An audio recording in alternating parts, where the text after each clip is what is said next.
los autores de Sword Sorcery, the authors of this game, Sword Sorcery, that we were expecting, and we won it in Spain and in our stores right now, and it's in Essen. You are doing demos, people is playing, people is having fun with it. How do you feel with this game and the release in Essen? I really enjoy what can I see from the table, because people are really like the game. It's funny, and they really try to feel all the characteristics of the heroes.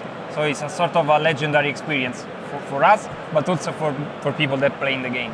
Well, that's something that I wanted to explain, that it's a full cooperative dungeon crawler. That's not that usual. Yeah. Most of the time, on many games, there's someone that is the overlord. Why you wanted to exclude the overlord? Yes, our idea is to create a team on the people. So usually what will happen is, okay, we are 5 people who play as overlord. So 4 people play as an entire team. They develop a teammate and so on. And the overlord play alone, and he can speak with other players. So this is the main purpose to create. Okay, we want to create a game so all the people can play together. So they fight together, they can win together or lose all together. We have been listening about Sword and Sorcery for a long time. I remember Essen 2 years ago to see the first miniatures and that stuff. I think it has been a very long process for you. How it started? The idea was started just at the end of the Galaxy Defender development, and at the beginning it should just be a reskin of Galaxy Defender. But after a few months of development, we say, okay, together with Nunzio, we want to create something different, to create an experience that is like a video game, basically. So, like Galaxy Defender is similar to the first XCOM. Okay. Sword and Sorcery started as a mix between World of Warcraft and Diablo, basically. So after a few months of development, we say, okay, we can use just few material from Galaxy Defender. We need to develop the rules from scratch.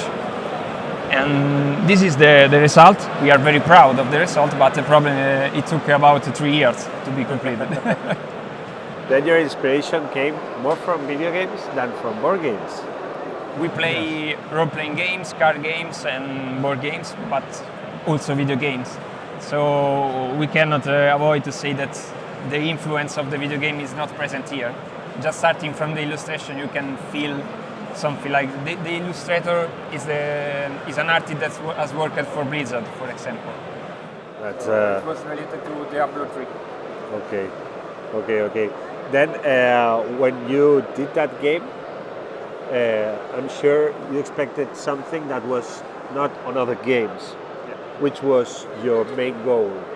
Our main goal is try to create a game that's telling a story, an entire campaign that is starting with the core set and proceed with additional expansion. So your hero starts as a soul that has coming back resurrected by a sorcery. And to represent these mechanics, we use this dial. It's called Soul Gem. Basically, at the beginning of the game, a priest sacrificed a relic of the realm to come back all the souls of the most important heroes of the realm, and they trap their soul inside the gem. Each hero has a gem inside near the neck. Okay. Also, I know that heroes die, but people still plays. Yes, these are not just normal heroes. They are immortal souls because someone has returned back their souls. So they are not completely free because they are bound to the spell, but they are not able to die completely. So when your hit point reach 0, your hero will become a ghost soul form, and you have a special soul shout, so you can interact with the game even when you are died, basically. And the miniatures are done by a Spanish team. Yeah.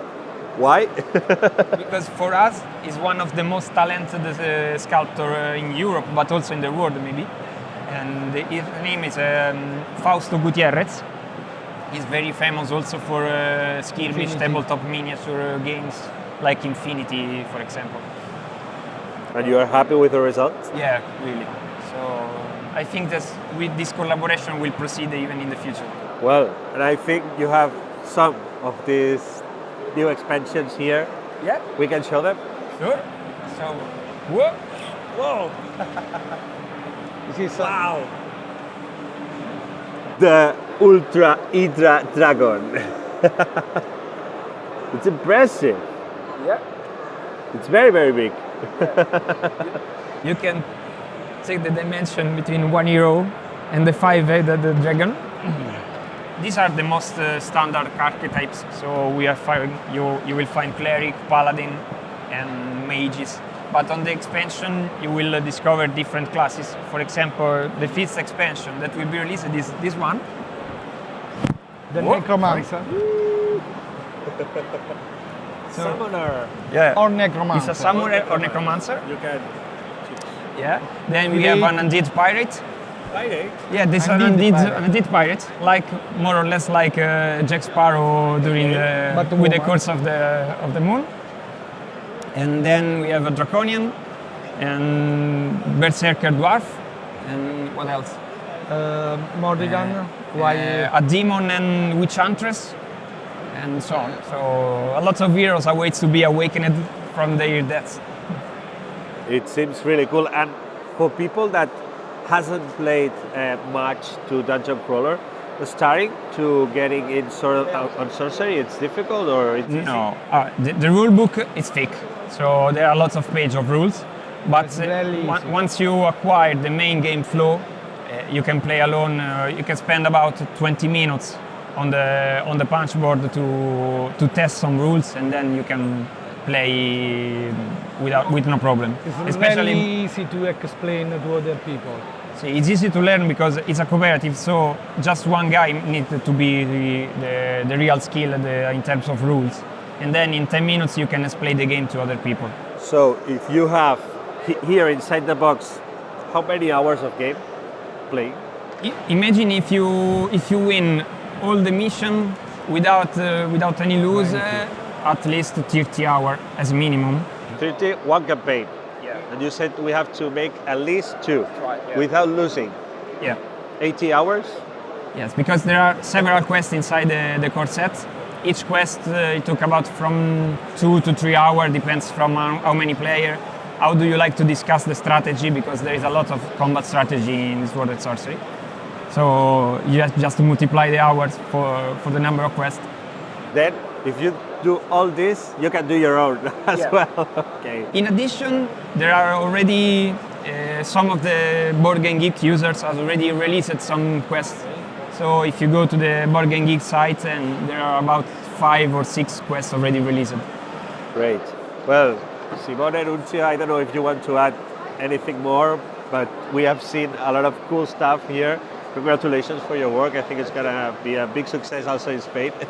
We would like to thank you for this interview, this opportunity. Well, I wanted to play the game, but now I need to play this game. It seems really cool. Thanks you for your time, for your job, and congratulations for Sword Sorcery. Thank you. Thank you very much.